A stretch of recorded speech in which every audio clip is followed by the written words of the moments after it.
originally from Puerto Rico, went to high school just outside of Fort Worth. Adriana Robles, watching her in practice today, she is fast and she is fiery. She adds some firepower to the squad. Yeah, pay attention to the pace of this game. I think when it comes to Texas Tech, looking to really push that pace and play up in the 80s if they possibly can. And UTSA wanting to play from the inside out, really establish themselves in the paint, as that's a good strong take from Hema Nunez. Couldn't get it to go. And the takeaway inside, Nunez on the floor, gets it up to Sarah Sanogo.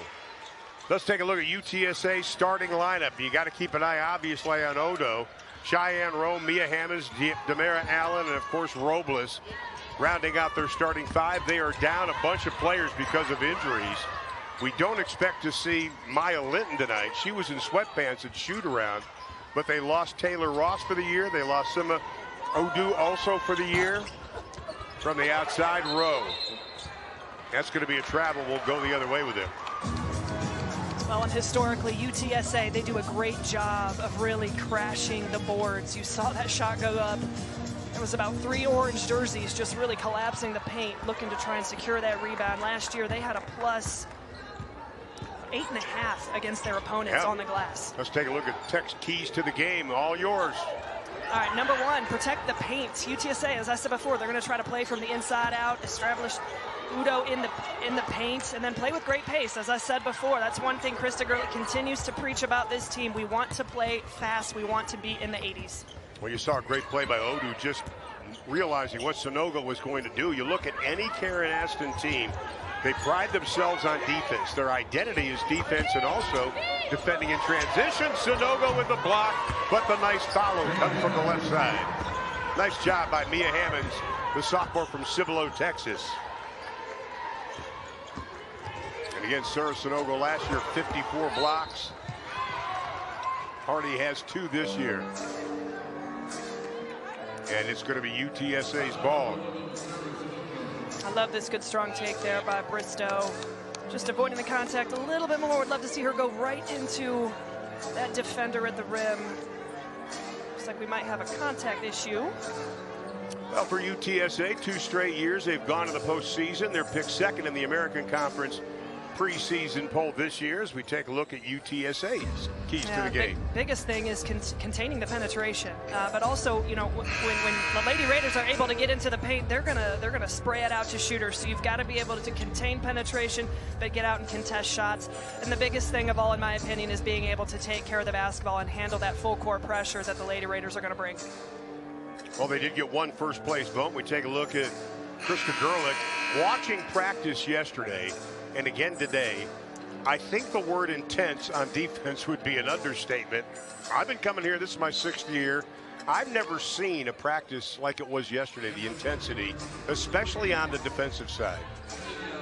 Well, and as I was talking to Krista at shoot-around today, and I said it almost gave me chills to think back to that very first game just a couple of nights ago. We were here, and how they were really, you talk about 5 players being on a string, moving with each other, communicating. I mean, it was like a shell drill for 40 minutes. They were so good as a unit. That's rare to see this early in the season. There you saw Robles. She is able to do that. She had the penetration, couldn't finish out. Nunez to Bailey Moffitt.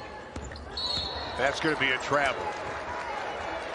That's a great job by the Roadrunners, getting back in transition and getting matched up. You saw them communicating and pointing to one another as they got back down the floor, getting into rotation. Just enough, that little short corner, that soft spot of that zone, able to contest it enough, just threw off balance. And UTSA in their shoot-around today went over the press. They knew they were going to see a lot of pressure from Texas Tech. Nunez up ahead to Danae Fritz.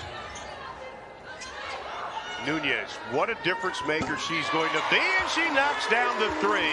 That is her 2nd of the season.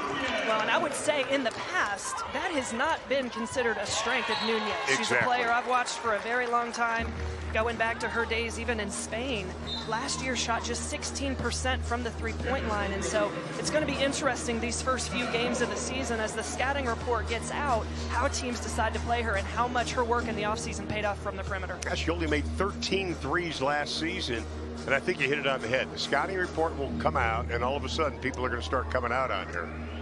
You got to make them, as a point guard especially, you've got to make, at this level, you've got to make the defense really respect you out there. Sanogo, oh, Moffitt had great position on inside, and it's rejected by Hammonds. I tell you, I like Mia Hammonds and what she brings to this team.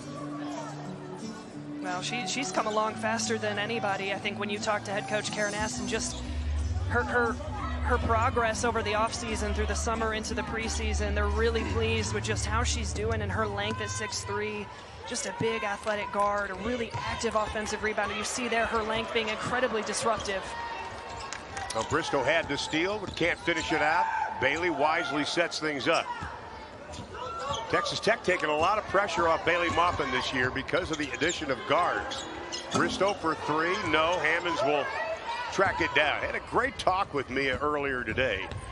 Talked about difference between last year and this year. She goes, you know, I went back and looked at last year. I could have done so much more, and I don't want to have to say that this year. Goes inside, can't get it to go. Bristow fights for the rebound. Roadrunners come up with it and lose it. Well, that is a break for Texas Tech. One, for that shot not to go down, and that offensive rebound not to be converted into 2 points. Texas Tech beat North Carolina A&T 78-40. They held A&T to 2 assists. Just 12 points total in the first half. Nunez, no, almost got her own rebound. On the drive, little out of control, but a nice job by Allen, the sophomore out of Aurora, Colorado. Well, and you see UTSA really just determined to attack that paint as Bailey Maupin in transition and rhythm couldn't get it to go. Well, Jalen Bristow is going to commit the foul. And Snuda Collins is going to come into the lineup for Texas Tech. Bristow goes out. We look at it again. Oh, that was obvious. Yeah, just that little shove right in the back. Boy, Snuda Collins checks in, number 0. The graduate out of Brookhaven, Massachusetts. Played mainly at Ole Miss. She came in and provided a lot of energy the other game, the first game, but she looked a little nervous to start things out. Especially in the first half, and that's to be expected. What a block there by Sanogo. I'm telling you, we're seeing a lot of length that's being disruptive right now with both of these teams. Allen for 3 from the outside. Sanogo takes a spill. Hema comes up with a rebound. Yeah, and I think with Collins, you know, I mean, a little bit of time off and just getting back into it in a brand new jersey. I think, you know, we really saw her start to break out in that third quarter of that very first game. I expect her to be much more comfortable here tonight. Well, Rowe comes up with a rejection. Texas Tech has missed their last 4 shots. Their scoring drought now over 2.5 minutes. On the drive. Nice job, Collins, defensively. Tech comes up with it. The teams are a combined 4 of 18 shooting. Wow, what a take. And that's a bucket that Texas Tech desperately needed in transition. You've got to capitalize on those advantage situations, but what a phenomenal job. Making a play, what a great defensive play. Just sliding over right there, taking the charge. That is a momentum play early on in the game for UTSA. Well, Jada Malone's going to come into the lineup. Sarah Sanogo will go out. Both teams just 2 of 9 shooting so far in this game. Here is Robles. Led it all 4 years in high school. Malone battles for the rebound, along with Amelia Danbauer, the sophomore out of Germany. Allen working on Maupin. Nice job defensively. That'll be a jump ball. Tech's got it. And with that, we're going to take a timeout. Tech has missed their last 5 shots, but they're only up by 1. 4:47 left to play in the first half.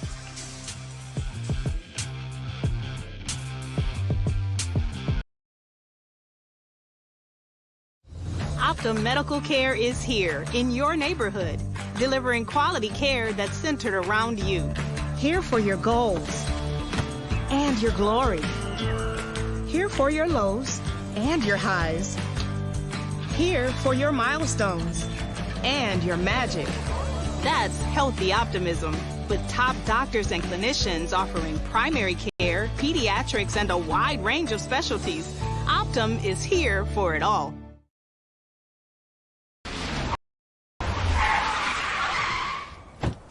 Hey Dad, can we talk? Sure, what's up? I gotta complain about something. Okay. It's my new car. I only paid for a brand new Hyundai Tucson. Oh, you might be on the naughty list. Enjoy the new car. Feels so right, it almost feels wrong. The Hyundai Getaway Sales Event. Get 0% APR for 60 months, plus 0 payments for 90 days on select Hyundai vehicles. Visit your local Hyundai dealer today.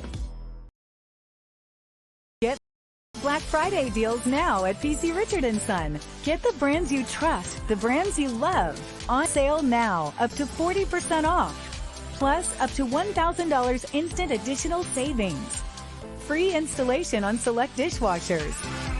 Free next day delivery. And your choice of special offers available. Our holiday prices are guaranteed. Black Friday deals now at PC Richard & Son. There's flying, and then there's making the most of it with Platinum. There's nothing like arriving early and enjoying it.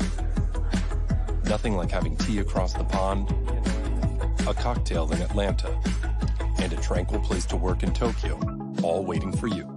Nothing like best-in-class cuisine and service to match worldwide, with access to the largest global airport lounge network. There's nothing like Platinum. I'm Dan. And I'm Sienna, and together we partnered with top scientists and creatine specialists to design a gold standard creatine monohydrate gummy. Our signature Create gummies are formulated with premium CreaPure creatine monohydrate, which is known to help support mental clarity, boost your energy levels, and help build and retain muscle. They come in several great tasting flavors, and the best part. Hello, with Rachel Galligan, I'm Ron Thulin. We are inside United Supermarkets Arena. Texas Tech leading UTSA by 1. Last year, UTSA was an outstanding rebounding team. They were +9 in rebound. Even though they lost some players already, Rachel, tonight, we're seeing the length of UTSA sort of frustrating Tech at times. Well, and it's shown up in blocks. They've got a couple of blocks early on in the game and just being disruptive in the rotations. But let's look at the rebounding numbers right now. UTSA out-rebounding Texas Tech 13-2. We're like 5 minutes into this game, so they are absolutely controlling the glass right now.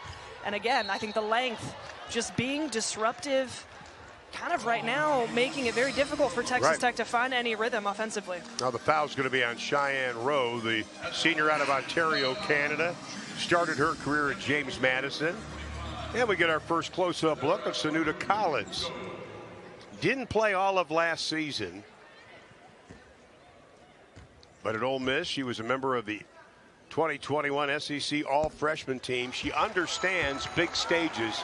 She played in a couple of NCAA tournaments. Yeah, went to a second round, a Sweet 16 in 2023, first round 2022. So she brings a wealth of experience to an already veteran team. Oh, yeah. But a team that is trying to get back to that point. So her leadership and what she brings this year is going to be crucial. Now the lead is now 3. That is the largest lead for Texas Tech. UTSA, they've missed their last 4 shots. No field goals in over 3 minutes, and Tech forces another turnover. That's 7 turnovers in the last 3:45 for the Roadrunners. Here comes Hammonds.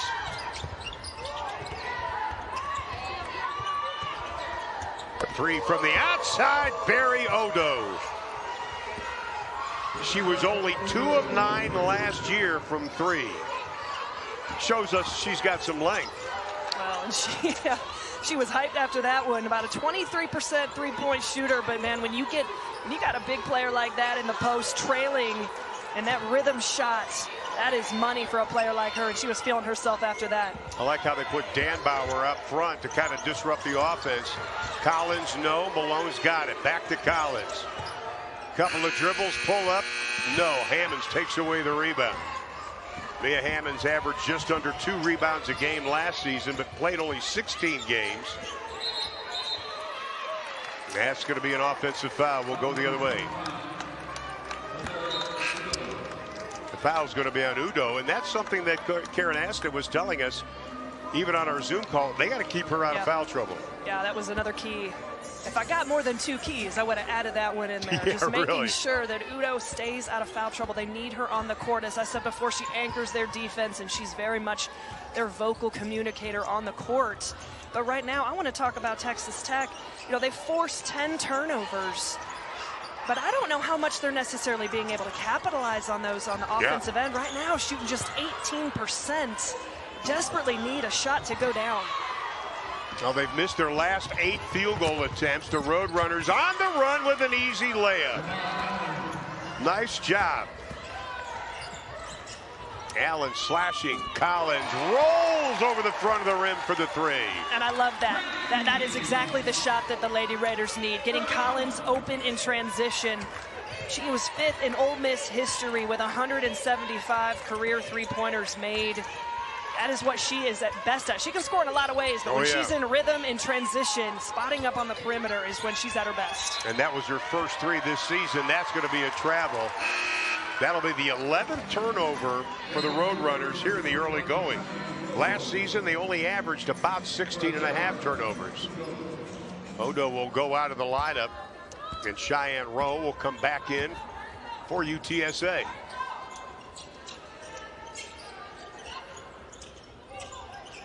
Nunez. Moppet, a little bit of an opening. Wow. She got it in the head, still got it to go, and Bailey is down.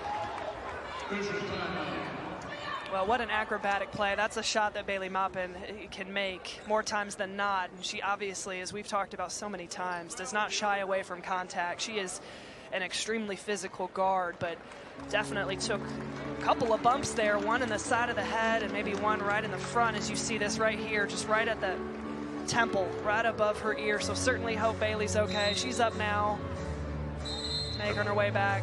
Amelia Danbauer out of Germany, just a sophomore, is the one that got her. But I tell you, Bailey is, over the years, come on, anybody that gets up at 5 o'clock in the morning when they were in high school to make sure the cows are fed, they're tough. Unbelievable. Some days I start feeling sorry for myself and I got to get up early, and I just think about Bailey Maupin in high school and just how tough she is feeding the cows and working on the farm. Unbelievable. One of the toughest players in the country, in my opinion. I agree, and I had a chance to, over the years, to get to know her mom and dad. A great, great family. Just fun to be around. And her brothers are going to Tech now. Yeah, twin brothers, freshmen here, Texas Tech. It's a pretty cool story. I asked her, I said, how is that for you? Do you like having them here on campus? Wesley and Walker, and she's like, oh, it's amazing. You know, my family's always around, but it's cool to be able to overlap a little bit here. Foul was on Hammonds, by the way. That'll be her first personal foul. Texas Tech has only hit 2 of their last 10. Closing in on 135. And that'll be a travel. And that's great defense by Mia Hammonds there on Danae Fritz. And again, that's a 6'3" guard defending you who's extremely lateral and athletic. That's what I'm talking about, when it may not show up in a block or a deflection, but that length just being disruptive. This isn't something that Texas Tech, now granted it's only the second game of the season, but they didn't see this the other night against North Carolina A&T. UTSA doing a nice job on the press. They're keeping their composure when they see the double coming. Hammonds from 17. Collins showing hops. We know Collins has hops. She had a block the other night that was incredible, and a rebound that impressed us. She plays a lot bigger than 6'1". 60 seconds left here in the opening quarter. Lady Raiders up by 3. Jalen inside, easy buddy shot, and she cleans it up herself. Jalen Bristow is so impactful there in that short corner. That is that soft spot, whether it's against the zone or a man. She is so good, an active cutter away from the ball, and she's able to just grab that pass and sweep it. Got her own rebound, finished around the rim. It'd be good to get Bristow going a little bit offensively. I know Krista Gerlich over the years, she wants to finish out quarters on a big run. She's on a 7-0 run right now. Now, Sonogo and Maupin want to get back into the lineup. We've got a whistle and an offensive foul. And that'll be on Jada Malone. With 27 seconds left to play here in the opening quarter. Yeah, she was trying to establish position, looking for that high-low down on the block, but extended that forearm. You can't do that as a post player. The way the non-conference schedule is set up, Krista Gerlich has teams that have won their conference regular season. And she scheduled UTSA because she know they're a well-coached team. And this is going to be a test for the Lady Raiders. Robles uses the body, and she is going to be fouled. See, I just don't think that's a situation where you need to foul. You know, allow your length. You had a defender behind, you had a defender in front. Allow your length to just be disruptive. This is a tough shot. Robles is not a very big player, but to bail her out and send her to the free throw line, that's a bit of a breakdown. Robles stands 5'5", and she'll go to the line to shoot 2. Scoring drought, 246 for UTSA.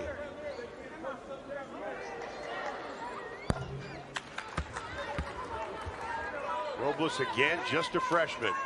She's definitely a pass-first guard, but tonight we've seen her be a little more effective offensively, shall we say. Well, and I've watched her with under 18 in the AmeriCup, at the under 17 World Cup last summer down in Mexico. She can do a lot of things. She is an electric player.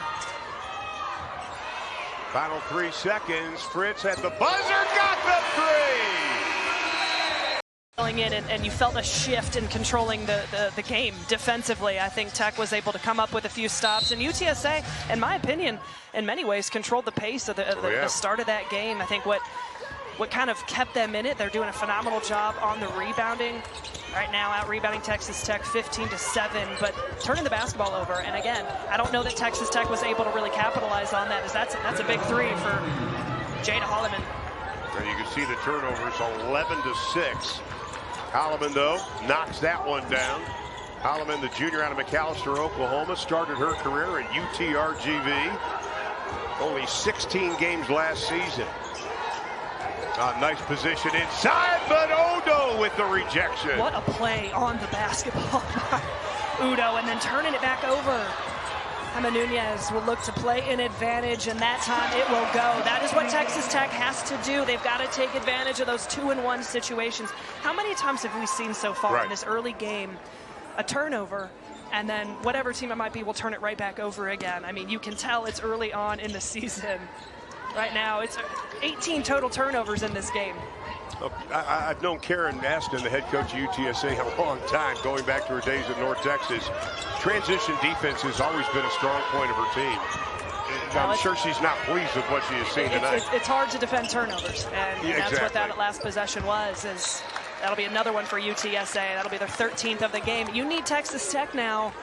You know, they've got to try to extend this lead on these types of situations. You do a great job in the half court, force the turnover. Now come down and execute in the half court. I wanted to say that last play is a great example. Bailey Maupin got a hand up, made him kind of throw the pass a little too high, and then you had Jalen Bristow in great defensive position. That's what caused the turnovers. Correct. And that's what Tech started doing a better job at in the final 3 minutes. Now Sonogo gets pounded. And that's going to be a whistle and a foul. That'll be, they're going to call that against Texas Tech. No, I think it. They will reverse that. Yeah, I think so. I was like, let's see, I saw 3 orange jerseys, and the person in the white jersey is the one that took a knee. Amelia, Dan Bauer will come back into the lineup. Had a great talk with Dan Bauer, the sophomore out of Germany. Had to know if she knew Elisa Geisel-Suter, who plays for the Dallas Wings. That's my shameless plug for the Wings, by the way. Shout out to Jose Fernandez. Yeah, congratulations, a good friend of ours. Whistle and a foul. But Dan Bauer's one of those players, has a lot of talent, and she is eager to learn. She is excited to be at UTSA.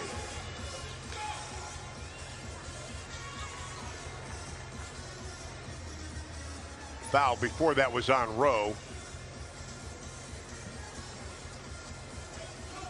And Rowe's got 2 personal fouls. She's got to be careful. An opportunity here for Texas Tech to set up in the full court. This is kind of what they hang their hat on, their pride, being able to be disruptive, force turnovers, 94 feet. They haven't made a lot of shots, so there hasn't been a lot of opportunity to set up the press.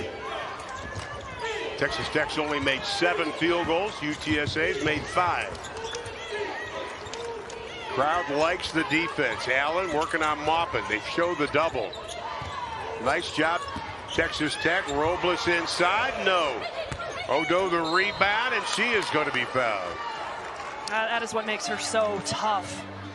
Understands the flight of the ball. She's watching it as it goes up. She's got great hands. She's got great power to her game. I think she's got an opportunity this year to average a double-double. Oh, yeah. In the American. Now, she had 6 double-doubles last season, Udo did. They call her the enforcer, and we can see why. 6'1" junior out of Plano, Texas. Second-team all-conference in 2025. Preseason all-conference this year. 74% from the stripe last season. I love how she says her mom's the one that put her into hoops. I think they were thinking volleyball. That wasn't going to work. Already up to 6 rebounds in this game. That was her average last year. Now Sinai Beans in the lineup, a top recruit out of Louisiana, the freshman. Another tall player at 6'3". When Karen Aston took over the Roadrunners, competing in their new conference, the American, they knew they had to get bigger, and they have. Tech will have it with 13 on the shot clock. Oh, they'll reset it at 20. I was surprised today we were at the shoot-around just how long the Roadrunners are. Yeah, they've got a lot of great size. I mean, and again, with a team that lost 65% of their scoring from a year ago, set a school record for wins. This is a little bit of a rebuilding type of year. That's going to be an offensive foul. And that is her second. Yeah, it will be. And that hurts. Head coach Karen Aston said, you know, I look forward to this game. I look forward to this season. I look forward to failures. I look forward to being exposed because it's going to tell us what we need to work on. This team is not going to be like last year, but this team expects the greatness that last year's team was, and I love that from them, but it is going to be a process. We're going to have some learning curves. We got a lot of new players, and we got a lot of players that have to step up and accept bigger roles this year. Allen, beautiful drive, and she is going to be fouled on the play. Fritz goes down hard. That foul's going to be on Fritz. And I think Krista Gerlich wants to call a timeout. Jada Holloman was trying to check in for the Roadrunners, but she's going to have to wait. We've got a full timeout. 7:29 to play in the opening half. The UTSA opening up their season. Texas Tech trying to get their second win of the year.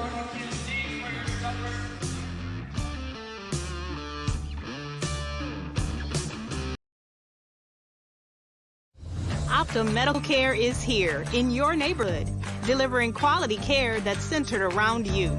Here for your goals and your glory. Here for your lows and your highs. Here for your milestones and your magic. That's healthy optimism, with top doctors and clinicians offering primary care, pediatrics, and a wide range of specialties. Optum is here for it all.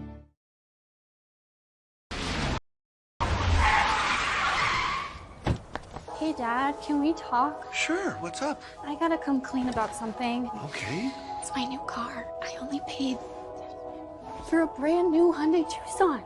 Oh, you might be on the naughty list. Enjoy the new car. Feels so right, it almost feels wrong. The Hyundai Getaway Sales Event. Get 0% APR for 60 months, plus 0 payments for 90 days on select Hyundai vehicles. Visit your local Hyundai dealer today. Get Black Friday deals now at PC Richard & Son. Get the brands you trust, the brands you love. On sale now, up to 40% off. Plus, up to $1,000 instant additional savings. Free installation on select dishwashers. Free next day delivery. And your choice of special offers available. Our holiday prices are guaranteed. Black Friday deals now at PC Richard & Son. There's hearing about it, and then there's being there with Platinum. There's nothing feeling the rush of adrenaline up close. And being able to see the game from here and enjoy the match from here. There's nothing like making memories with the ones who matter most. And being able to say I was there, and there. With exclusive access to unique experiences worldwide. There's nothing like Platinum. T-Mobile is the best place to get the powerful new iPhone 17. Hold on. Is this big enough? Is what big enough? I shan't. I mean, you gotta feel it. 4 iPhones, no trade-in. I got rhythm. Get fired up. At T-Mobile, get 4 iPhone 17s on us. No trade-in needed when you switch. Plus, 4 lines for just $25.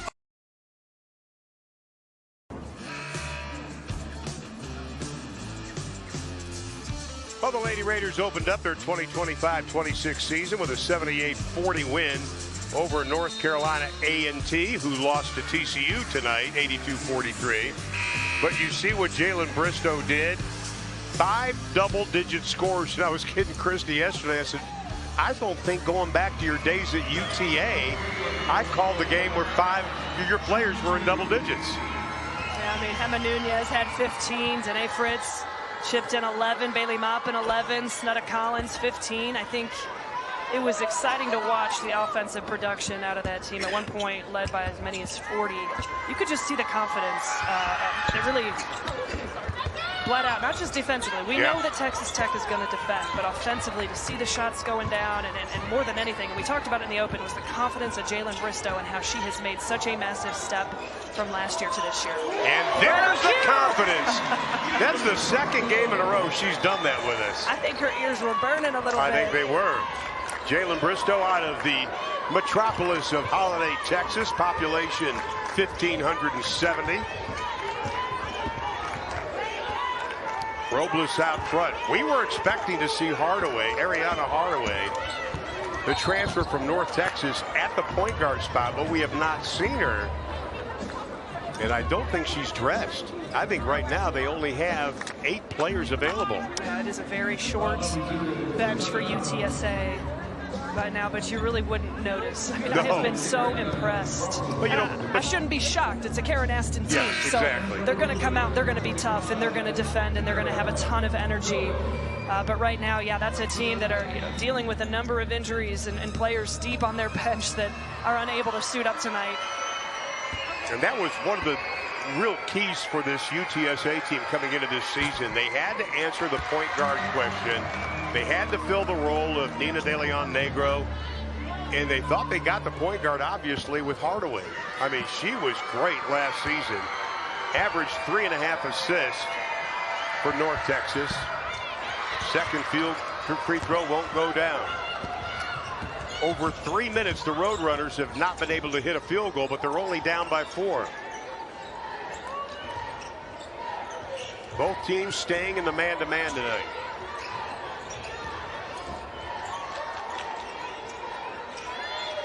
Collins. Working on Hammonds. Hammonds, nice job defensively, poking it away to Allen. Allen, Maupin. That should be an offensive foul, and it will be. Yeah, just that dip of that shoulder. Great momentum play, and great job of Bailey Maupin reading that contact on the drive. I mean, gosh, I said it again. Back and forth, a turnover, and then you come down the other end. Neither team doing a great job right now of capitalizing on turnovers. And I think that's a case of Bailey Maupin reading the scout and also watching tape on Allen, because one of the things on Allen, she's good in transition. They knew she was going to try to score in that case, and Bailey did a good job defensively. Bird Martin can't get it to go down. Still looking for her first field goal of the season. Hammonds up top, the long 3. And this is where you got to push pace. You get him to take a quick shot like that, sprinting down the floor, and see if you can get a disadvantage situation. Right now, UTSA is doing such a great job of building a shell defensively.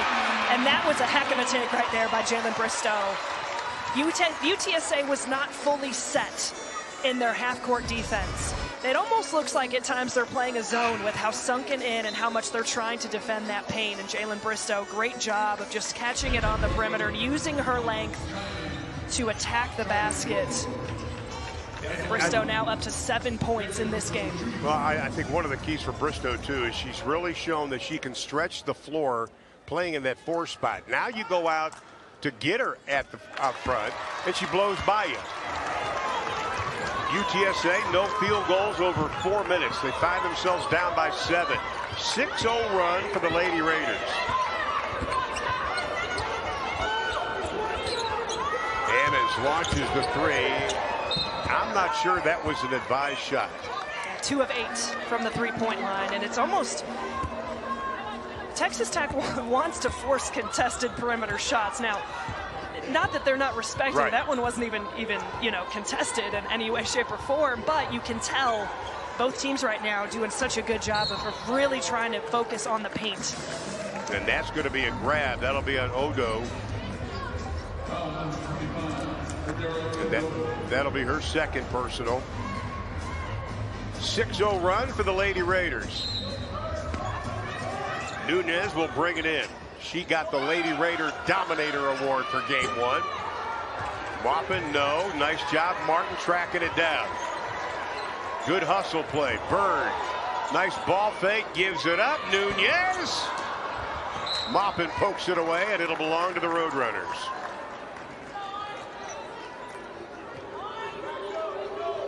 And again, Texas Tech going right into that press.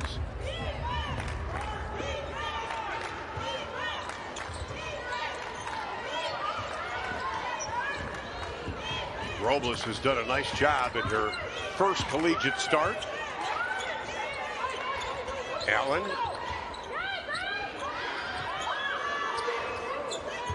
Plenty of time on the shot clock. Robles doesn't wait. Nice job, Jalen Bristow pulling down the rebound.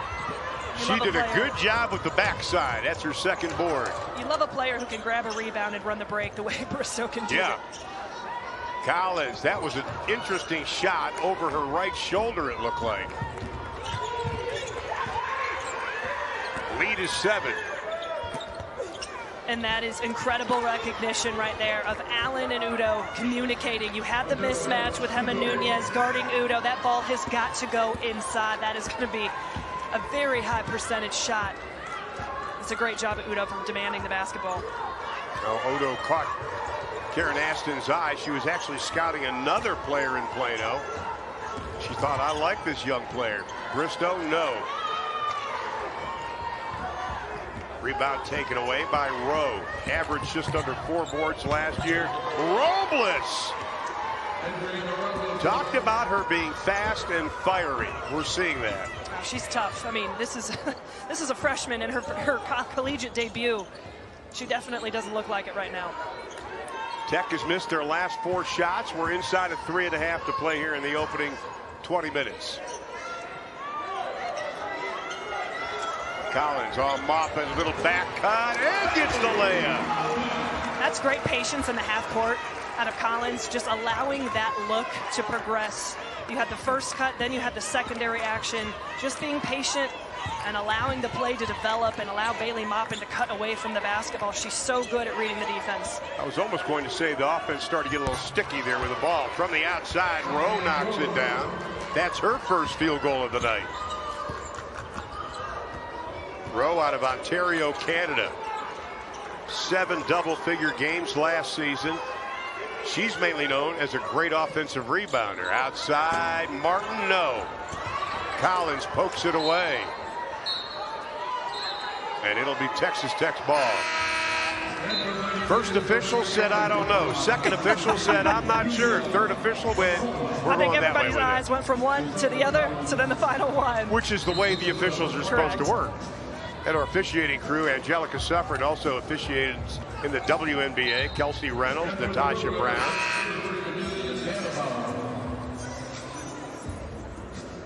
And Dan Bauer's going to come in. Odo will go out with 2:42 to play in the half. Texas Tech wanted to speed things up. At times they did. Yulia Nikolna has checked into the lineup for the Lady Raiders, looking for her first points in a Texas Tech uniform. Maupin, baseline, off balance. Yeah, getting Bailey Maupin going a little bit offensively.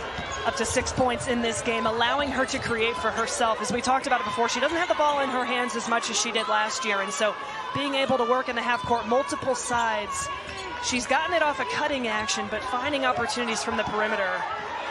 Quick hands by Maupin, 12 on the shot clock. UTSA has hit their last 3 field goal attempts. Low scoring first half. And Jada Holloman will come back into the lineup. While at UT Rio Grande Valley, she was a member of the WAC all-freshman team. Very talented player.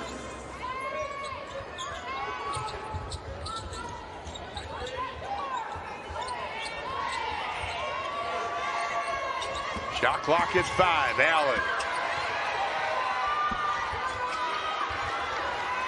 Nice job, Nunez with the rebound. She had 5 rebounds in that opening game. She can stuff a stat sheet, I'll tell you that. At 5'7", I might add.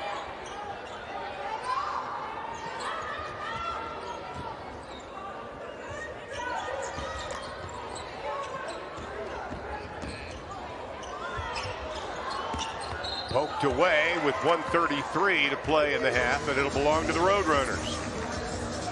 It's been kind of up and down a little bit for Tech tonight. At times they looked like they did in that third quarter against North Carolina A&T, but at times the ball gets a little sticky. Yeah, I think defensively, pretty solid overall effort. On the drive, no. Bristow pulls it away. But offensively, as you, I'll use your word, sticky at times. The perimeter shots aren't necessarily falling, just 29%, 4 of 14, and like I said, I think you give credit to UTSA. They're doing a great job defensively with their length, with really controlling the paint. As I said before, they're building a shell in that man-to-man defense around the paint, and they're forcing kickouts from the perimeter, and the perimeter shots aren't falling. Well, you look at UTSA last year, they were inside the top 25 in rebound margins, offensive rebounds, 12th in winning percentage, 22nd in scoring, 23rd in rebounding. They were a good basketball team. They lost players, but that doesn't mean they're not going to be good this year. Hammond's outside, no. Well, they're struggling with her shot. They're a disciplined basketball team, and that's the culture that Karen Aston has built. You know, you might lose 65% of your production and your minutes, but the culture that she's built and the expectation of these players is set. Nunez for 3, no. On the follow, and that's going to be a foul called on Tanbauer. Nicole will go to the line. The junior out of Prague, the Czech Republic, and Shelton State Community College. No, that's what you got to do. I mean, Nicolna coming in, new to the team, was a first-team All-American last year. She was ACC Player of the Year. But coming in, and right now, Krista Gerlich's looking for an answer a little bit offensively. You know, somebody come in and make a play, be impactful on the offensive glass. Right now, Tech has not really attacked the offensive glass, looked for opportunities, and so that's what you got to do if you're Nicolna. Come in and just try and make a play and make the most out of your minutes. And we saw her miss the free throw. She spent a lot of time yesterday on her free throws. Everything seemed to be short. Final 24 seconds. The lead is 5. UTSA, no points, 2.5. And that will continue. Nunez lost it. That's going to be a foul.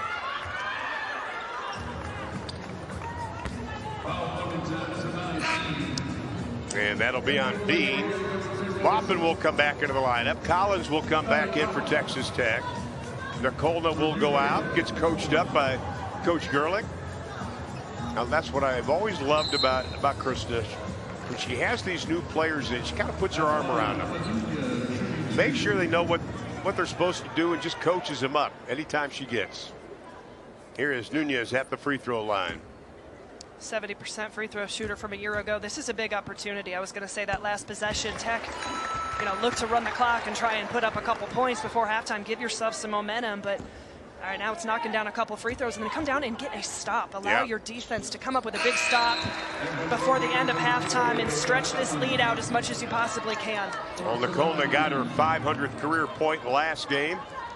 Adds to it. The lead is 7. Largest lead, it ties at 7. UTSA's missed their last 4. And a whistle and a foul is going to be called. That'll be on Jalen Bristow. That'll be her second personal foul. And you really want to end the half with a big run. Well, and that's a unfortunate foul from Texas Tech. You know, instead of allowing your defense to run out those 15 seconds and defend and get a stop, you commit a foul and send them to the free throw line. It's not the way you kind of wanted to play that last possession. You've got to be able to play the game without fouling. Well, Robles 3 of 5 now from the stripe. She's got 5 points. Allen leads the Roadrunners with 6. Balance scoring for Texas Tech. Well, Mimi Sanogo will check into the lineup, the sister of Sarah Sanogo. Both played Odessa College together, and then Mimi went to Canisius last year. Final 10 seconds. Collins gives it up. Adley Blacklock with the 3, nothing but the bottom of the net. And that's the way the first half will end. That press we know is as dangerous as any in the country. And then you've got Kansas and Kansas State. Kansas loaded up with a ton of talent and some veteran returners, and Kansas State's done a great job of really turning over that roster and bringing in top talent as well. How can you ever bet against Jeff Meddy and Bill Fenley, though, really? Nunez from the outside. One of the great stats from North Carolina A&T is Emma Nunez was a plus 43 in plus minus. I think in all my years doing this, I've never seen a player plus 40 in the plus minus category. Well, we talked about just her ability to stuff a stat sheet. Incredibly impressive. She was 4th nationally last season in assists per game, 217, 58th in the country in steals. I mean, she's flying all over the court. Yeah. She is pesky in the half court on ball, but also the full court, as I talked about at halftime. What a great addition to this program. Robles over the outstretched hands of Nunez. Bristow just outworked everybody for that rebound. And like you said, she can bring it down the court. The spin move off the glass, counted. My goodness. Talk about taking matters into your own hands. Jalen Bristow just coming out and making things happen. How versatile. Got 10 and 4 already tonight. She may get the double-double. Career highs across the board in game 1 for Jalen Bristow. Nice job defensively by Bristow. Allows Sanogo to pull down the rebound. That is her 3rd of the game. Nunez sees a little bit of an opening.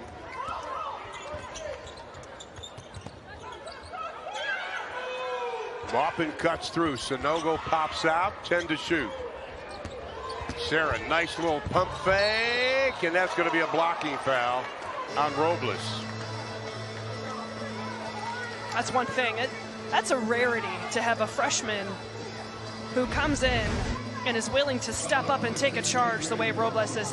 She's now tried that 3 times tonight, and honestly, I think that might be a little bit debatable the way I looked at both of the referees, and they were kind of, it could have gone either way, but a great take there by Sanogo. As you can tell, out of halftime, immediate reaction for me, Krista Gerlich challenged her team to be more aggressive at attacking the paint, trying to give UTSA a little bit more of a taste of their own medicine. They've done a great job of protecting the paint, but that is an area that, in my opinion, Texas Tech, you know, fell in love with the perimeter shot a little bit too much in the first half. Sarah Sanogo made her first free throw of the year, and Jalen Bristow over the top. That'll be her 3rd personal foul. I want to get back to Sarah Sanogo, though. We saw her with a little pump fake. A lot of us feel she could average 9, 10, maybe 11 points a ball game. It's just getting that footwork down. Nice hustle by Allen. And she's going to be okay. That's a quick turnover from UTSA. And we're going to review this, have an opportunity to see. You see Bailey Maupin does a really good job of walling this off. Wow, I didn't realize she went over the seats. Yeah. Just walks it off like nothing happens. Oh my goodness, I'd be in bed for a week after that. Well, her dad, Deveron, all played college hoops, so we know she was taught well. We know she's got a little bit of toughness. And Angelica Suffern's going to go over there as we look at it again. Nice job by Bailey kind of putting the keister out a little bit to make sure she didn't get it. Yeah, I think this will be a fairly quick review. In my opinion, it's very clearly from our angle. Well, while they take a look at that, we'll take a quick break. Lady Raiders lead it by 11, biggest lead of the game.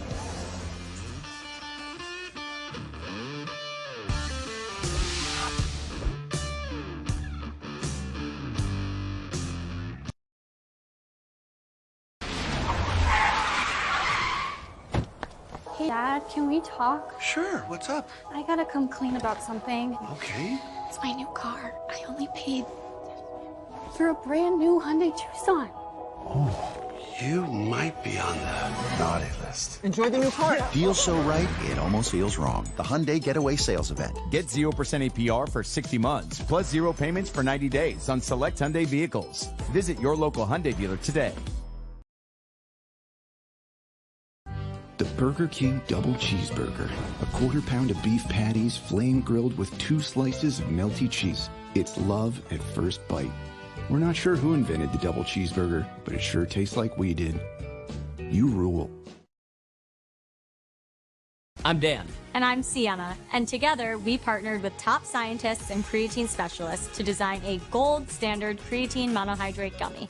Our signature Create gummies are formulated with premium 𝗀𝗲𝗃𝗃 creatine monohydrate, which is known to help support mental clarity, boost your energy levels, and help build and retain muscle. They come in several great tasting flavors, and the best part, no measuring or messy powder. At Create, we believe everyone deserves to feel their best every day. Learn more at trycreate.co. Optum Medical Care is here in your neighborhood, delivering quality care that's centered around you. Here for your goals and your glory. Here for your lows and your highs. Here for your milestones and your magic. That's healthy optimism, with top doctors and clinicians offering primary care, pediatrics, and a wide range of specialties. Optum is here for it all. Clorox Scentiva. Cleans like Clorox. Smells like cherry blossom. Experience long-lasting freshness with new Clorox Scentiva Cherry Blossom.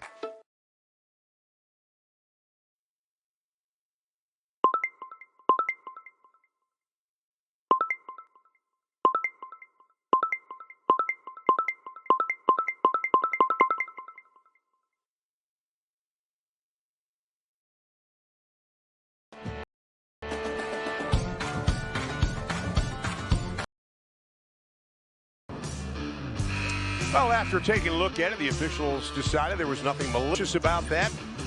So the point of attack, we're just going to pick it up right there. And Texas Tech will have the basketball, 20 on the shot clock, 8:32 to play here in the third. Again, Texas Tech had the lead at halftime, 34-26, after leading by 6 at the end of the first quarter. You look at the third quarter against North Carolina A&T. Texas Tech scored the most points in that quarter than they did in any quarter all of last season. They seem to really get it together. That's going to be a turnover. And that'll be the 10th for the Lady Raiders. The turnovers were a problem last year. That's just pretty good defense by Odo. They showed the double on Robles. Quick hands, Nunez. But you look up at the shot clock and it's 17. So Texas Tech did a good job defensively, just taking UTSA out of their offense. Well, just hounding the basketball. I mean, they understand. I guarantee this was talked about. Hey, we've got a freshman point guard out here who's trying to handle this pressure. We've got to be disruptive. But you love the fact that UTSA, you know, able to get it into the half court and get a post touch. Nunez, nice job. They're going to call jump ball. And I can guarantee you that Krista 𝗀𝗃𝗃 challenged her squad at halftime to be more aggressive on the glass. You know, to be able to, I mean, you know, blocking out, crashing the offensive rebound, whatever it is.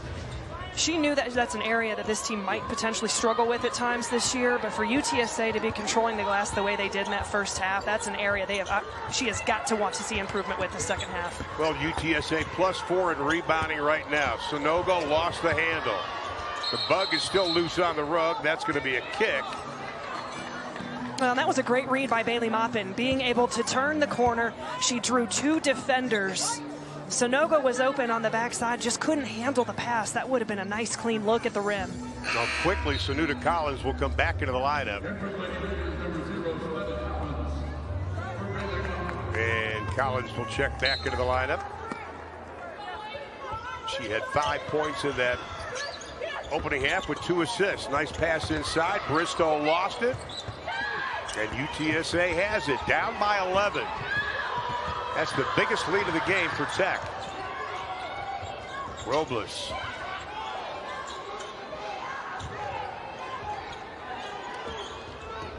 Allen.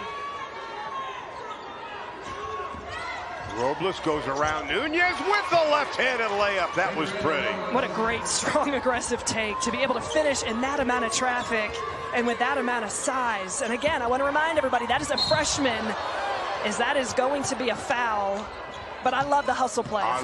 If I'm Karen Aston, I'm handling that. And she told us before, she was like, I absolutely love Adriana Robles and just the hustle, just able to get, not only does she make a big bucket, then coming down on the defensive end of the floor and just playing with her heart and soul, just getting a finger on this, diving on the floor. As I said before, you live with that foul.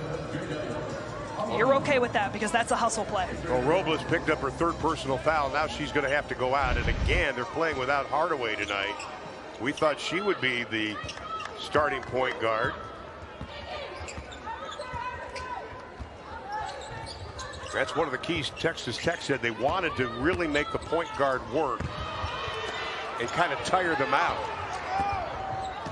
Odo comes up with a loose ball. She's got 6 rebounds to go along with her 7 points. Nice stop by Allen. Yep. And Hammonds drags the foot. Yep, that's the right call. Just an extra step there on the catch. And those are those types of opportunities that I think has really impacted the Roadrunners tonight more than anything. It's just those turnovers, that 17 on the game. What I want to see now more is Texas Tech coming down and capitalizing on those opportunities and extending this lead. No field goals the last 2:43 is stopped with that one. Yep, and that's going to be a technical foul issued to 𝗿𝗍𝗱𝗆 Fritz. She made the too small movement. And then we have a little pushing and shoving. I'm not sure what happened there. Now, 𝗿𝗍𝗱𝗆 did get the technical, and they're going to have to sort this out. Yeah, so first thing I'm paying attention to is who left the benches here. This is going to take a little bit of time here to see. Well, if anybody left the bench for UTSA, they're in trouble. They only have 8 players. So you see 𝗿𝗍𝗱𝗆 Fritz there with the too small, and then you get a little bit of extra bumping there out of Udo, and then... Jalen Bristow kind of bumped her. I think that was the George Clooney Fine School of Acting on the part of Odo. So they're going to review the whole thing.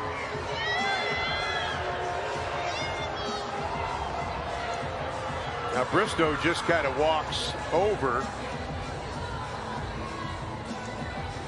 It looked like Adara kind of was walking right into her on purpose. Yeah, I mean...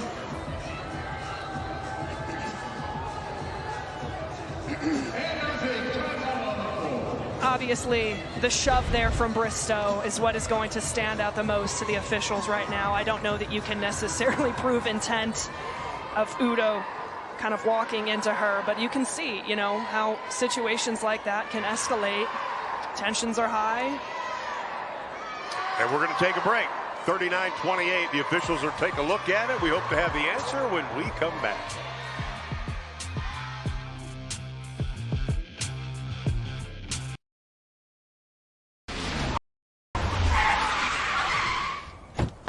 Hey, Dad, can we talk? Sure, what's up? I gotta come clean about something. Okay. It's my new car. I only paid for a brand new Hyundai Tucson. You might be on the naughty list. Enjoy the new car. Deals so right, it almost feels wrong. The Hyundai Getaway Sales Event. Get 0% APR for 60 months, plus 0 payments for 90 days on select Hyundai vehicles. Visit your local Hyundai dealer today.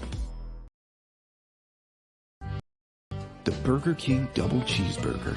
A quarter-pound of beef patties flame grilled with 2 slices of melty cheese. It's love at first bite. We're not sure who invented the double cheeseburger, but it sure tastes like we did. You rule. Optum Medical Care is here in your neighborhood, delivering quality care that's centered around you. Here for your goals and your glory. Here for your lows and your highs. Here for your milestones and your magic. That's healthy optimism, with top doctors and clinicians offering primary care, pediatrics, and a wide range of specialties. Optum is here for it all.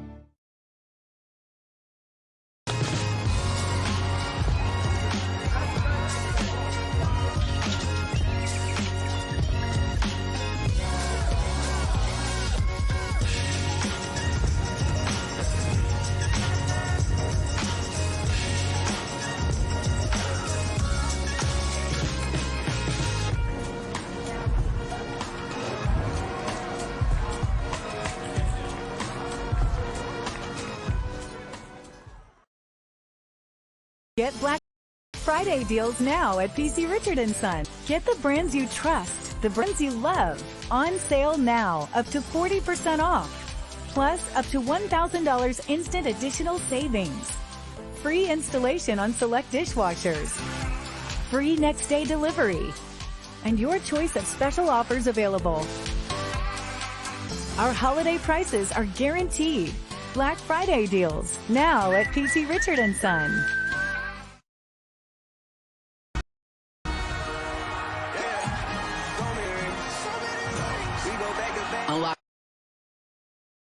From the initial technical foul issued to Texas Tech number 5.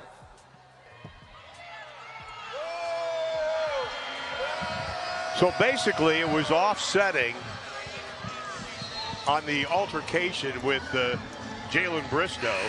So they were offsetting. So we go back to the original technical foul on Danae Fritz. I think I got that correct. Yes. Okay. Got that correct. So,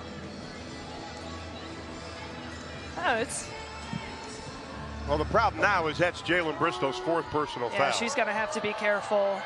And again, it's just at a crucial period of time where Texas Tech has an opportunity to kind of start trying to extend this lead and try and run away from this game. But then you have a situation like that can sometimes shake up the momentum a little bit. And again, in-state competition, all these players know one another. And Rowe, that is, wow, missed both free throws. That hurts in a close ball game. The other foul, by the way, was on Holloman. So she picked up the foul. Boy, that hurts, though, when you miss those free throws. Rowe, normally outstanding free throw shooter, last year at over 75%. So the lead stays at 11. But you mentioned the big break in the action just when Tech seemed like they were starting to put things together. Odo out front. Have to get Jalen Bristow out of there with 4 fouls.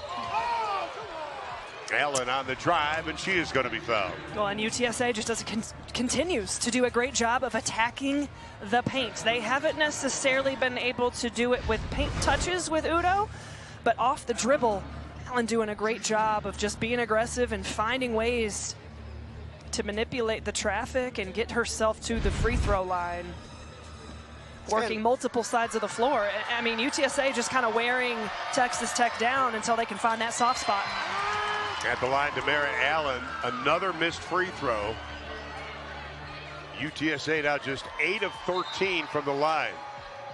Allen last year averaged 2.8. Season high was 11 in 2025. Wow. Free throw shooting hurting It's 4 points. UTSA. 4 points left off the board for UTSA. Really needed those buckets. Well, last year they were 73% from the line as a team. Boy, Jada had possession. She goes down hard. Malone's got to be careful because she's also playing with 3 personal fouls. Hammonds, they're going to call that a travel. I think that was a good call. 17th turnover of the game. So both teams, Texas Tech, 4 turnovers in the last 3 minutes.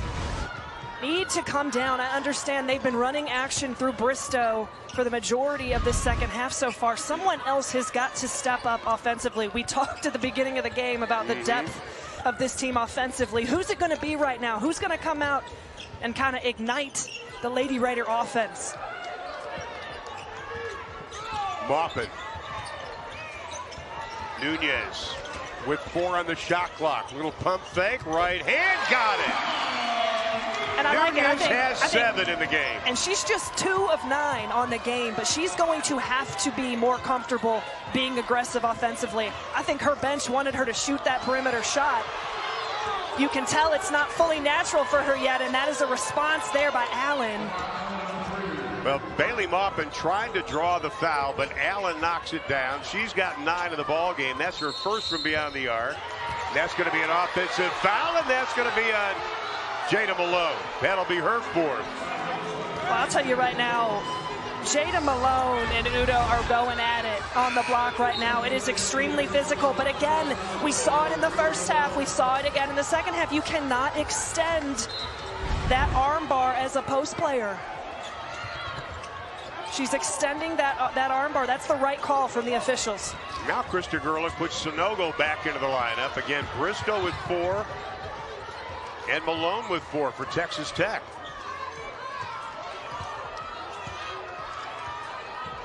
Nobody in real foul trouble for UTSA. Nice play. That was a heady play by Jada Holloman. And UTSA will have it with 7 to shoot.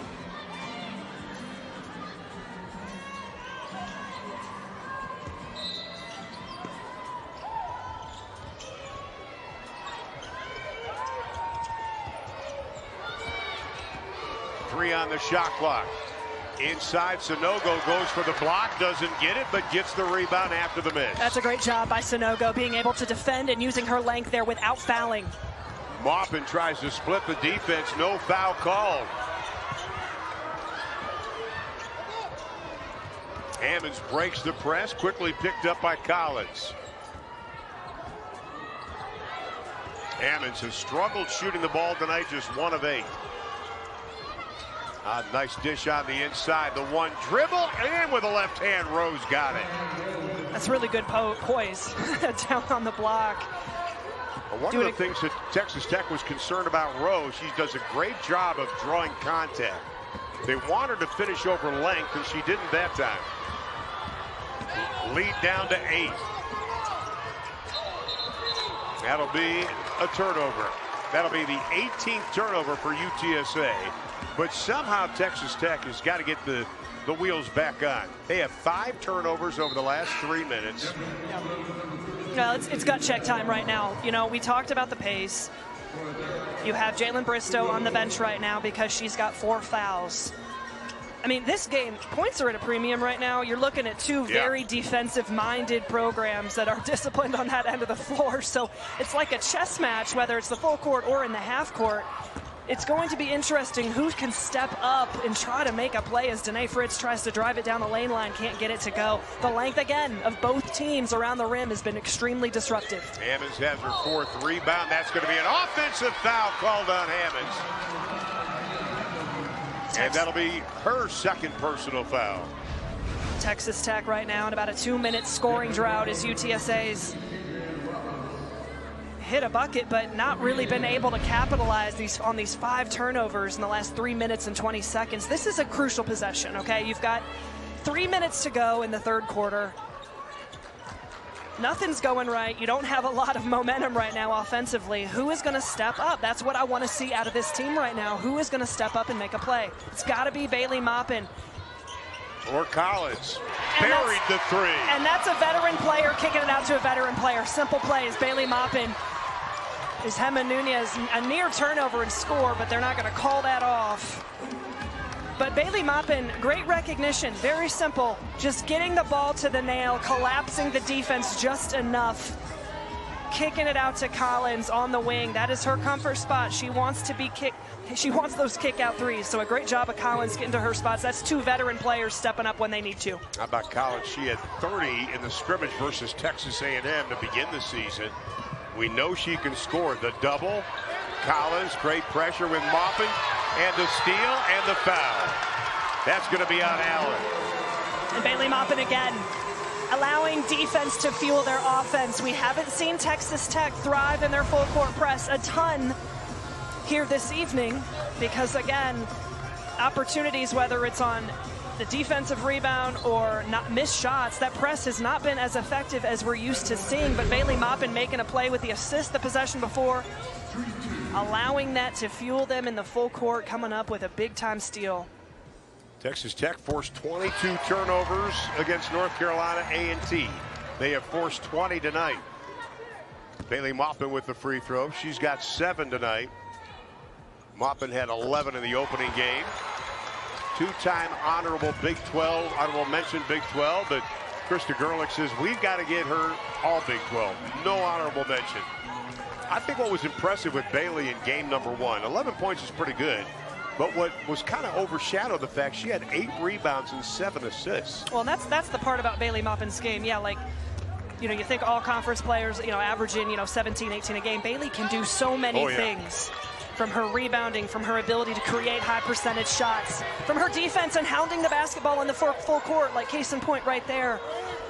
𝗿𝗲 Maupin brings it on every single possession, and they need her to, especially in critical moments where there's a huge lull in the game like right now. She's stepping up. Pull up by Allen, no. Sanogo timed the rebound. Nunez came up with it, needs help. 𝗿𝗲 stepped out of bounds, tried to make the save. Once again, they're doing this with Jalen Bristow on the bench with 4 personal fouls. Jada Malone on the bench with 4 personal fouls. Mia Hammonds will come back into the lineup. And Allen will go out for UTSA. That's 3 straight turnovers there for the Roadrunners in the last minute and a half. Big possession here. I mean, you can just feel Texas Tech defense turning up as 𝗀𝗲 Nunez, a phenomenal play. Nunez to Sanogo for the layup.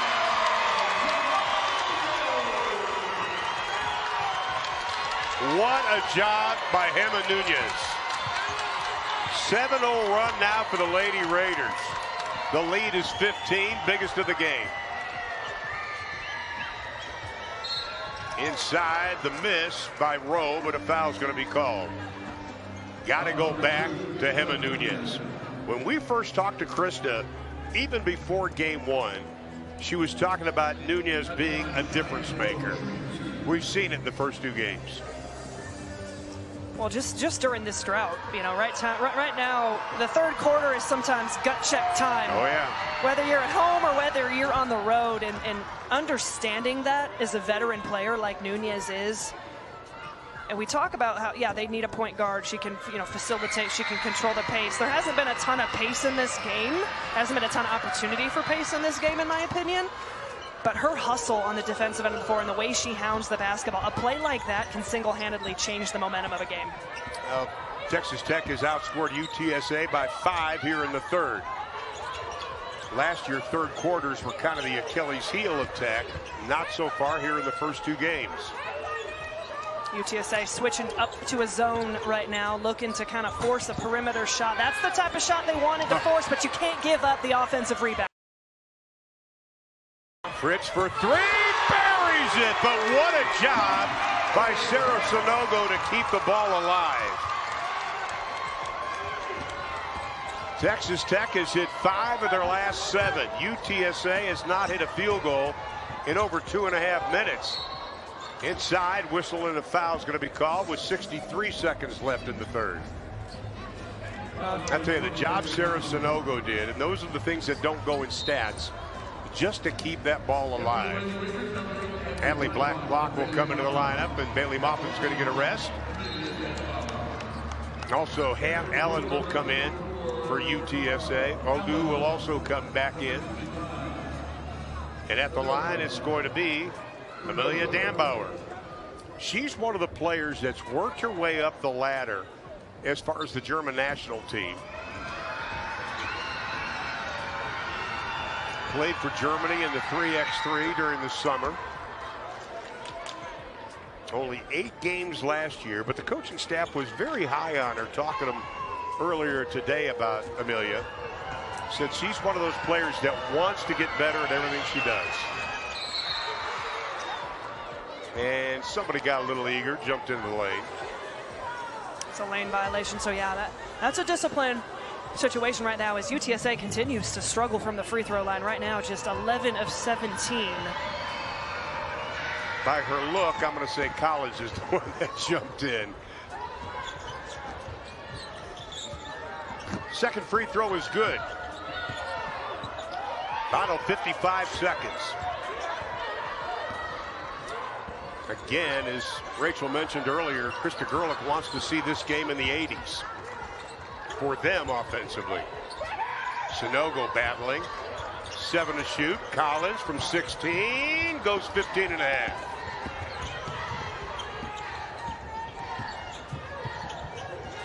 Fritz on defense. They switch on top. Robles.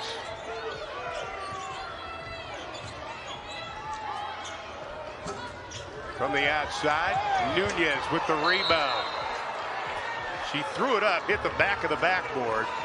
Sort of belonged to UTSA. But again, here is Nunez. And all of 5'7" in there getting rebounds. Plays so much bigger than she actually is. On the quick turnaround, nice job. That is a tough shot right there. Was pushed out of the lane probably about 8 to 9 feet. But to take that type of contact, she thrives in the contact. And she's got 9 points in the ball game. All right, so it's understanding time and score right now. You got 1.5 seconds on the shot clock. Lock will get it into Nunez. Catch, shoot on the way, back of the iron. He should be. One of the things Texas Tech did well in that quarter, they got 8 points of their total 17 in the paint. Most of any quarter so far, and also for the second consecutive quarter, they actually out-rebounded UTSA. Hammond will bring it in. Right now, those rebounding numbers. UTSA continues to win the battle on the boards, 30 to 26.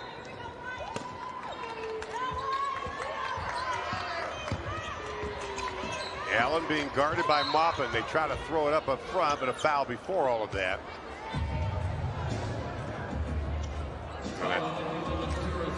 That'll be on Sarah Sanogo.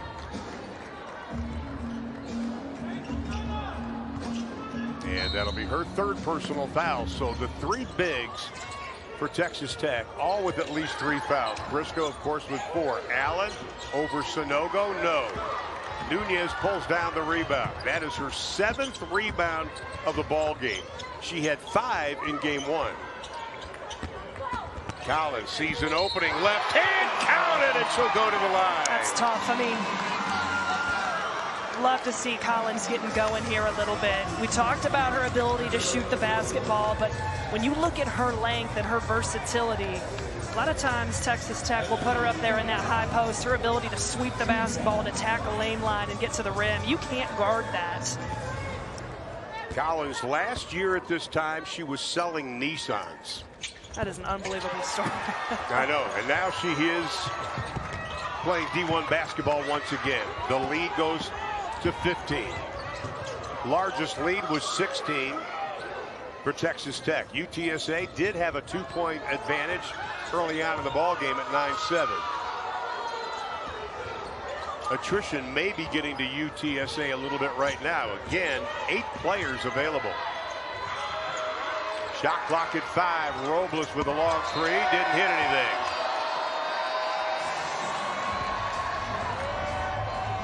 No, and that was something that you know Texas Tech talked about before the game is we've got to be able to control the pace and run and wear them out, because we know that their bench is not as deep as it is intended to be right now. And I will give Karen Aston and her squad all the credit in the world, as Collins is heating up right now for Texas Tech. She's up to 14 points, 3 of 5 from the three-point line. But as I was saying, Karen Aston, I mean, what an unbelievable job by this group right now. Oh, yeah. And they fought hard. Very short-handed and coming out here and I mean, going eye-to-eye, toe-to-toe with Texas Tech. They try to answer with the 3. No, shot clock did not reset.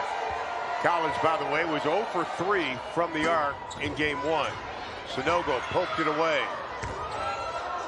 Inside, and they surround Odo. Well, and you get, if you're Texas Tech, you get UTSA, you bait them into taking the shot. Collins wanted her to shoot that shot because her length, she can go up and contest it on the actual release. You get her to miss it, but you don't do a job on the glass. You don't finish blocking out with a rebound, and that's where Udo really punishes you on the offensive glass. She is so impactful. 7 rebounds in this game. You can see why she's the best offensive rebounder in the American. Preseason all-conference. Once again, Texas Tech has won 14 in a row over UTSA. The last time they played here was November 2023. Tech won in a close one, 93-58. What made that impressive, Sydney Love played in the game for UTSA. She is now on the bench for Texas Tech. They've sat her out the last 2 games. Should be back fairly sure. They just take care of a medical condition. Collins on top. Nunez. Nunez gets a step on the defense. Maupin with 3 to shoot. Lets it fly. Got the 3! Texas Tech 9 of 24 from beyond the arc. Well, the 3 ball was not falling that first half for Texas Tech. I think they were taking a lot of shots that first half that were not in rhythm. You know, you're catching the basketball, you're hesitating for a second, you're not catching it and releasing like you practice, and that's a big difference I've caught here this second half, is just rhythm perimeter shots they've been able to get into. So Bailey has 11, what she had in first game. Collins bangs in. 16 for Collins. And Bailey Maupin commits the foul, but still, again, Collins. You know, it was funny, earlier, before all this, the season even started, Krista Gerlich was telling me, she goes, I wouldn't be surprised if Collins starts for us. But she says it's a decision you want to make. You take her off the bench, you get that firepower. Well, and it's too early in the season to really understand rotations. You also could take the 6-man approach. I mean, you got that coming off the bench. A player that has, in my opinion, all-conference potential in the Big 12. It is so versatile and so veteran. And this is exactly what UTSA can do, and that's how they've stayed in this game through, you know, 3 quarters, really, until middle of that 3rd quarter, is on the rebounding, as Udo just continues to punish on the offensive glass. UTSA just 1 of 6 shooting here in the 4th quarter. That's why they're down by 19. Nunez with 10 to shoot, 7 to play. Sanogo bangs inside. That's going to be a foul, I think, on Hammonds. If it is, that'll be number 3. You know, I like that the fact that Tech is looking to play in the half court and establish the paint a little bit. Right. I mean, Sarah Sanogo, in my opinion, I mean, last year she was the most efficient post presence that the Lady Raiders had. You know, allowing her to kind of work around 8 to 10 feet and be impactful. They're going to need that from her this year, especially when it gets into Big 12 play.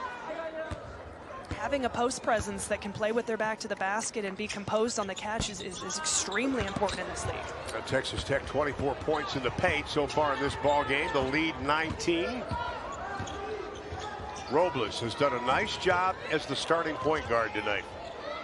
The 3 buried by Allen. That's her 2nd of the ball game. That is a pretty and a very quick release. 2 of 5 from the 3-point line. Just, I mean, getting to her spot. A little bit of a lapse in judgment from Texas Tech.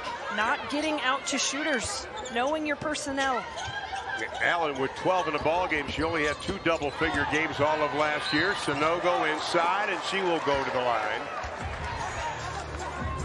That was possible by Emma Nunez, and that's a play that a year ago, I don't think Texas Tech is able to make that play. In terms of having a true point guard, now Bailey Maupin can make that pass, of course. We've watched her do it from spray outs on the perimeter. But having a point guard, a true point guard that can turn a corner, get deep into the paint, draw a defense, and dump it down to an open post player, in my opinion, Sanogo should have just caught it and gone straight up. That extra dribble actually allowed the defense to collapse on her a little bit. But great job of getting herself to the free throw line. Now Sarah Sanogo really showed us some swag last year, and the coaches did not know she'd be that good of a shot blocker. She was. She had the most blocks last year since 2020 when Brittany Brewer had more. And Jalen Bristow will come back into the lineup with 4 personal fouls, picked up her 4th at the 6:27 mark of the third. And Collins is going to go out. What a third quarter for Collins.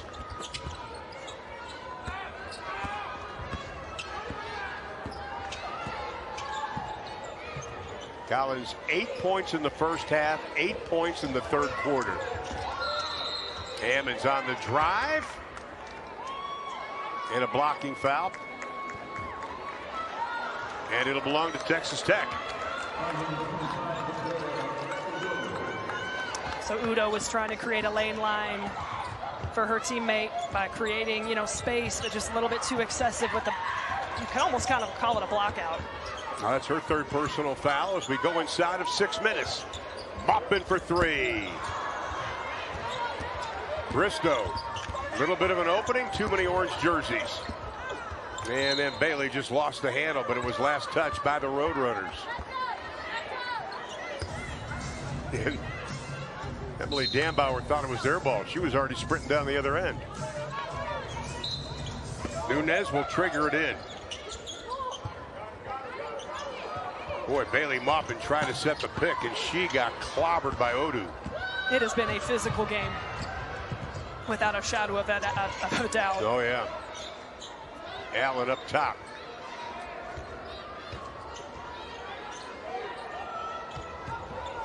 Nunez goes down. Plenty of time on the shot clock. That's going to be a foul. Dambauer had position. A little grabbing going on. That'll be on Malone. That'll be her 5th personal foul, so she is out. That's tough. That's a really difficult night for Malone. 5 fouls in just 8 minutes of play. They've got to have her on the floor. The Texas A&M transfer really provides a lot of depth in the post. She's going to have to play the game without fouling and continue to find her rhythm here. No points for Jada Malone. She goes out. Hammond's nice save right into the hands of Nunez. Nunez pushing it. Fritz launches the 3.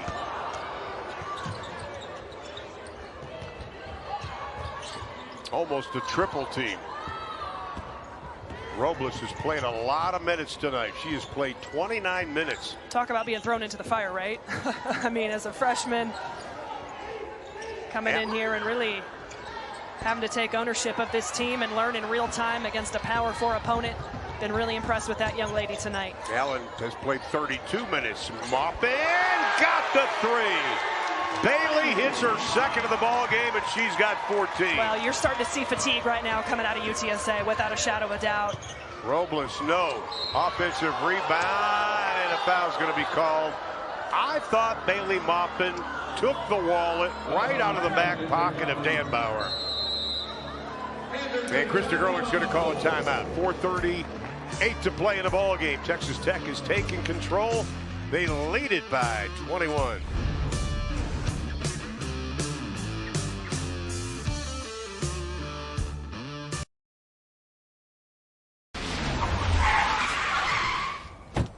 Hey, Dad, can we talk? Sure, what's up? I gotta come clean about something. Okay. It's my new car. I only paid for a brand new Hyundai Tucson. Oh, You might be on the naughty list. Enjoy the new car. Feels so right, it almost feels wrong. The Hyundai Getaway Sales Event. Get 0% APR for 60 months, plus 0 payments for 90 days on select Hyundai vehicles. Visit your local Hyundai dealer today. Popeye's $6 Big Box is back. 2 pieces of signature chicken or 3 tenders, 2 sides and a biscuit. One serious deal. Make Thanksgiving just as easy and delicious with Popeye's Cajun-style turkey. Love that chicken from Popeyes.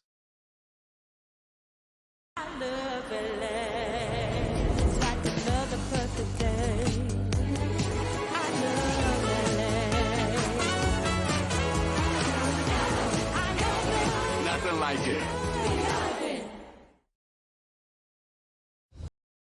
Optum Medical Care is here in your neighborhood, delivering quality care that's centered around you. Here for your goals and your glory. Here for your lows and your highs. Here for your milestones and your magic. That's healthy optimism, with top doctors and clinicians offering primary care, pediatrics, and a wide range of specialties. Optum is here for it all. Drank too much last night, got bills to pay. My head just didn't pay. Starbucks and maybe hell today. I'm late for work again. Even if I'm there, they'll all imply that I might not last the day.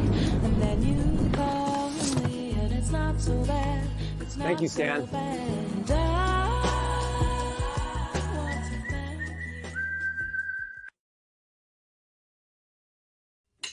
Good is good enough for some, but not for you. Because you know there's nothing like traveling the world with the largest curated global hotel program and having a place to land with the largest global airport lounge network. Nothing like having dining benefits at over 10,000 Resi restaurants and having access to unique experiences worldwide. 67-46, the Lady Raiders up on top by 21. Want to remind you, the Lady Raiders going to be right back here, United Supermarkets Arena on Sunday. They take on Texas Tech, or Texas State, I should say. Tip off at 2 o'clock. You can watch the game right here on ESPN+. Better yet, come on out to the game. It'll be a great weekend. You have the women tonight, the men tomorrow, the football game on Saturday with BYU, and then cap it off by coming to a women's game. Shout out to the staff. Now, I know a lot of people aren't leaving until Sunday because my flight is booked, getting out of here Sunday night. So instead of lolling around the hotel, come to the United Supermarkets Arena. Well, shout out to the Texas Tech athletic staff. They got a busy week ahead of them right now in the midst of it. But hey, that's what this year's all about, right? Best time of the year. I know. When everything overlaps. Lead down to 20. 4:37 to play. Got to tip your hat to UTA again. We've talked about it briefly, but Karen Aston getting this team ready. You know, without Hardaway, without a number of different players that were out because of injury, and they fought hard for 3 quarters. I think it's evident why this team was selected second in the American, even though in a lot of ways they have had to reload or at least ask for returners to step into a bigger role. Sanogo, great job on the offensive rebound. That is one she just could not get it to go. And Bean's going to be called for the foul, the talented freshman out of New Orleans, Louisiana. I'm excited to watch UTSA at full strength. Yes, yeah, absolutely. I mean, the foundation is there. They've got the length. They've got the speed, obviously, at point guard. Just got to get everybody healthy. Sanogo, 9 points tonight to go along with 6 rebounds, bettering what she did in game 1 when she had 4 and 5. Really starting to understand the game, Sarah. Last year was a learning experience for her. Here is Robles. She and Hammonds both playing 30 minutes in this game. You don't see that usually this early in the season. Hammonds up top. Rowe. Shot clock at 7. Nice defense by Tech. Robles over the outstretched hands of Moffitt. No, Fritz the rebound. It's a really good overall defensive possession there by Texas Tech, being able to defend multiple sides of the floor, force a tough, low percentage shot at the end of a shot clock. Well, 𝗿𝗲𝗱𝗆 sitting on the bench of UTSA. She's probably done for the evening. Don't want to take a chance of her getting hurt. Whistling a foul is going to be called underneath. Well, you looking at 𝗿𝗲𝗱𝗆, though. She ended up so far tonight with 13 points to go along with 9 rebounds. Feels like she had 19. It seems like she had a lot more than that. And Bailey Maupin adds to her total. Bailey last year, solid year for Maupin. Averaged 11 points. Or averaged 13.6, I should say. Oh, maybe she's not going to be done. Udu's going to come back into the lineup with 3:32 to play. Maupin was 16. Roadrunners no field goals the last 3:16. Tech almost forcing the turnover. Allen comes up. That's going to be a double dribble.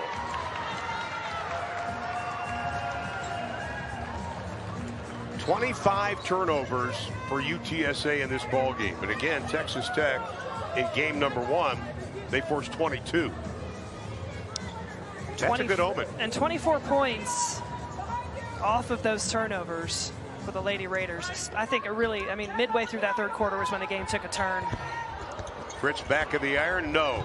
Collins out hustles everybody for the ball. And it starts on the defensive end of the floor. You can see when Texas Tech can get that press set and they smell quote unquote blood, if you will, and they're bringing that energy on the ball. Sarah Sanogo, great job of just sticking with it and battling in the paint. A couple of really good possessions here for Sanogo. If I'm Krista Gerlich, I'm really happy with just the impact she's showing here in the half court. As I said before, they've got to be able to rely on her to battle on the glass and be impactful in the paint and finish around the rim. Well, Sarah Sanogo had 5 double-figure games last season, gets her first tonight. And the fact she had a couple of moves on the inside, I think, is what the Tech coaches want to see from Sarah. No field goals, almost 4 minutes now for the Roadrunners. And it stays. Hammonds keeps it alive. Turnover number 26.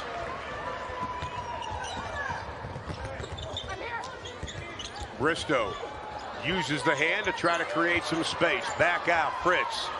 Maupin launches. Maupin makes the 3. Danae Fritz could have taken that shot. Danae Fritz easily could have had that shot, but understands that Bailey Maupin has had, in some ways, the hot hand here, especially this second half of this game. So that's passing up a good shot for a great shot. Well, Bailey Maupin, her 3rd from beyond the arc. Maupin's got 19 in the ball game. Maupin last year had 10 20-point games. How about that? That's going to get some chest bumps.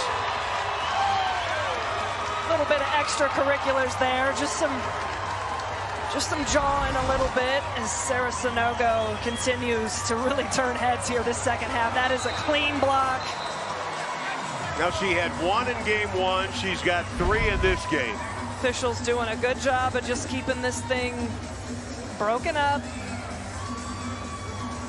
That was pretty good. 7-0 run, by the way, for the Lady Raiders with 2:10 to play.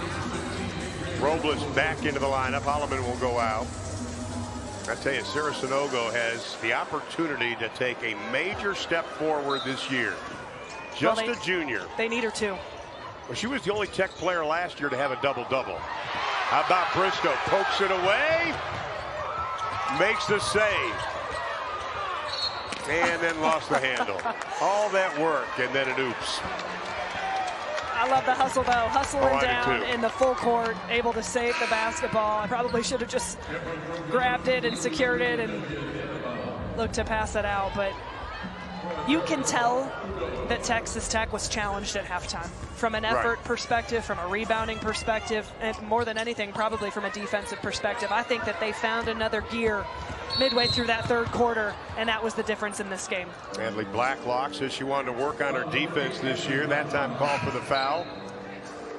Scoring drought over 2.5 minutes for the Roadrunners. Mimi Sonogo will come into the lineup. And her sister goes out. Karen Aston has told us in our Zoom call earlier this week, this is a starting point for them. She understands the big picture. Well, everybody in the country right now is finally getting an opportunity. Some teams haven't even played yet. So this is UTSA's first game of the season. Texas Tech, their second. But this is vital to have this opportunity. You're so used to going against yourself, going against the scout team. You don't quite know where you stand, especially a team like UTSA right now. I know Karen Aston has a lot of things that she can be proud of with this group tonight, especially that first half and the effort that they, really came out with on the defensive end of the floor. But more than anything, they're going to get better when they can get into the film room and dissect this game, talk about things and decisions that could be better. How about Mimi Sonogo, her first points in a Texas Tech uniform. Bailey Muffin, by the way, went out with 19. Foul's going to be called. Is that going to be on Jalen Bristow? And it will be, and she will foul out of the ball game. So Bristol will leave with 10 points and 7 rebounds.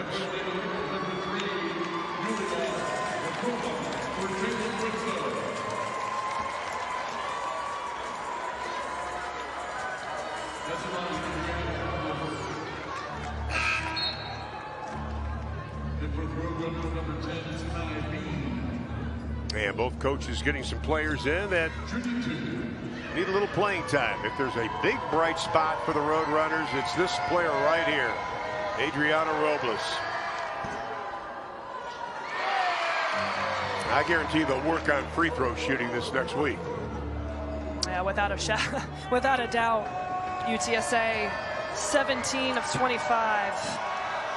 Definitely some missed opportunities there from the charity stripe. And tomorrow they'll get on an airplane. The Roadrunners head down to Houston. They will take on the Cougars in their next contest. And of course, Sunday afternoon at 2 o'clock, Texas State will come to town. They've got pretty much a whole new team from last year's squad. That'll be interesting. 1:21 left. Texas Tech shooting 43%.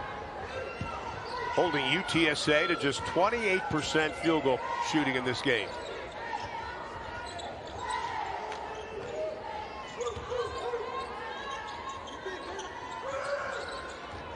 From the outside, no, whistle and a foul, and out of the pack.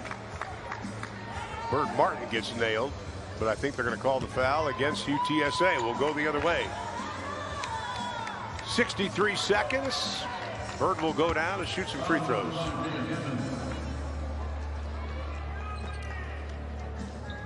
Martin, the sophomore out of San Antonio, Texas, played only 13 games last season because of injuries.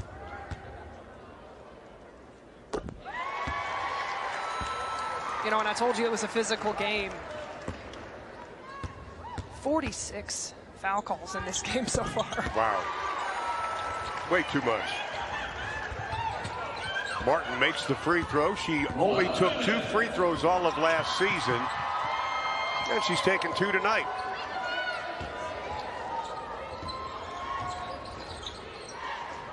No field goals, almost 6 minutes now for UTSA. Yeah, I think it's just really, running out of gas, and that's a situation right now with Texas Tech.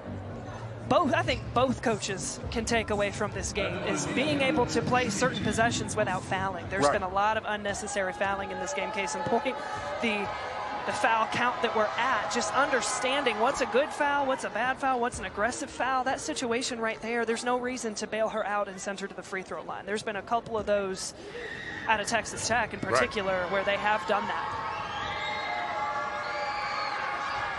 Hammons with the second with 44.9, knocks it down. But the lead is 26. Good job defensively, though, by Tech. Holding UTSA to no field goals over the last 6 minutes plus. Blacklock looks inside to Sonogo. Martin. Little hand-to-hand combat with Dan Bauer and Sonogo. Danbauer commits the foul.